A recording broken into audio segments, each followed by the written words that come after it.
Jonathan Harker leaves London in 1897 as a man defined by the city's clockwork efficiency.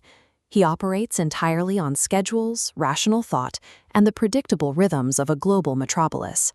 As a solicitor's clerk, his worldview is built around strict legal order. If a dispute arises, there is a contract to resolve it. If a transaction occurs, there is a paper trail to prove it. Before leaving England, he tackles his assignment like a proper Victorian professional. He collects data. He spends his days mapping out the distant geography of Transylvania using the vast, organized archives of the British Museum. He packs the latest in consumer technology to document his trip. Along with his train schedules, he brings a Kodak box camera to capture objective, indisputable visual evidence of his travels. And when he needs to record his private thoughts, he writes his diary in Pitman shorthand, a highly efficient encryption system developed for the modern businessman. Harker looks at the world and sees a machine. In his mind, every problem can be quantified, categorized, or managed by the rule of law. But as his carriage travels eastward into the deep, isolated valleys of the Carpathian Mountains, that mechanical worldview starts to fracture.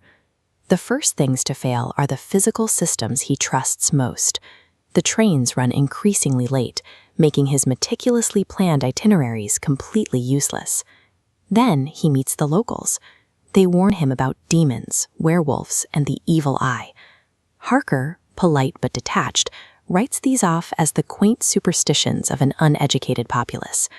When terrified peasants press rosaries and crucifixes into his hands to protect him from the dark, he accepts them only out of courtesy, internally dismissing the charms as idolatrous nonsense.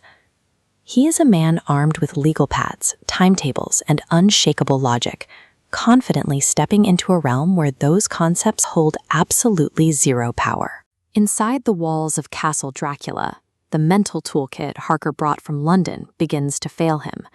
The first real crack in his reality happens while shaving. The Count approaches from behind, yet the mirror reflects only the empty room. Optics, as a strict rule of physics, simply stop applying. Then gravity fails.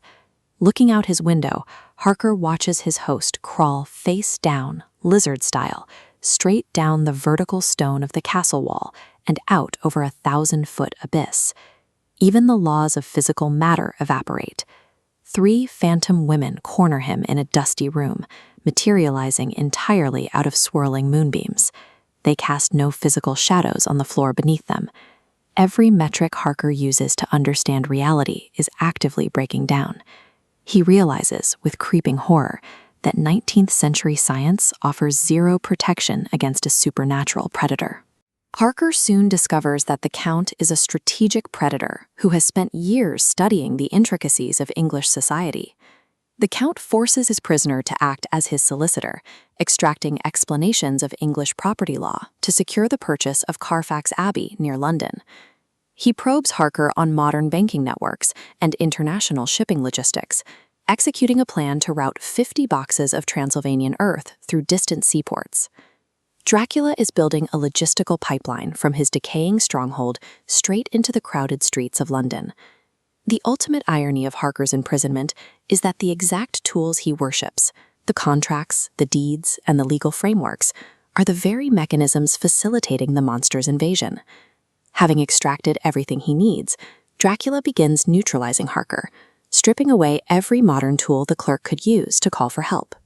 When Harker tries to smuggle out a cry for help written in his shorthand diary code, Dracula intercepts it. Unable to read the modern encryption, the Count simply holds the envelope to a lamp and burns it. The Count then forces his prisoner to write a series of post-dated letters to his employer and his fiancée. By weaponizing the International Postal Service, Dracula creates an ironclad, legally viable paper trail proving Harker is safe and on his way home. To seal the deception, Dracula steals Harker's English traveling suit and wears it while committing atrocities in the nearby villages, effectively hijacking the clerk's identity. In a final act of desperation, Harker screams out to a band of scawny workers in the courtyard below, pleading for assistance. They look at him, laugh, and turn their backs. The trap is complete. His communication is severed, his identity is stolen, and his legal status is a fiction engineered by his captor. Harker is completely isolated. Stripped of his letters, his contracts, and his absolute belief in order, Harker reaches his psychological breaking point. The civilized 19th century man is gone. Staring down the phantom women who haunt the castle halls, he realizes the crucifix pressed into his hands by the fearful peasant woman is not idolatrous nonsense. It is the only tangible defense keeping him alive. With his options exhausted, Harker leaves his carefully organized documents behind.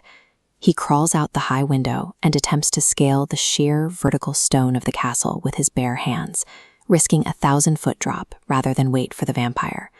He regresses from a sophisticated legal mind to an animal, driven entirely by raw, primal survival instincts, and that is exactly what the situation requires. Beneath our modern technology, our sophisticated laws, and our belief in absolute control, ancient predators still lurk in the dark. To survive them, sometimes you have to leave your logic at the door and face the monsters on their own terms.